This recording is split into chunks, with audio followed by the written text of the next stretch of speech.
వైఎస్ఆర్సీపీ అధ్యక్షుడు జగన్మోహన్ రెడ్డి పిలుపు మేరకు శ్రీకాకుళం జిల్లా కలెక్టర్ కార్యాలయం వద్ద నిర్వహించిన యువత పోరు కార్యక్రమాన్ని వైసీపీ శ్రేణులు భారీగా తరలివచ్చారు.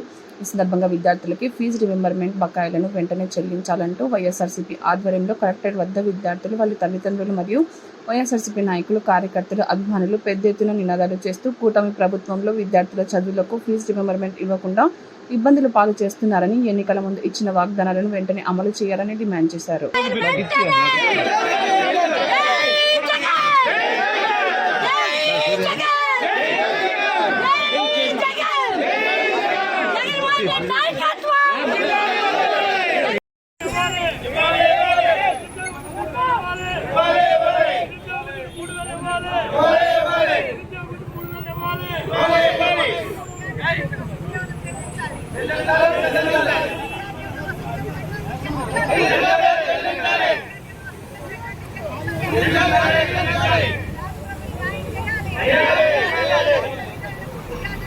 Yeah.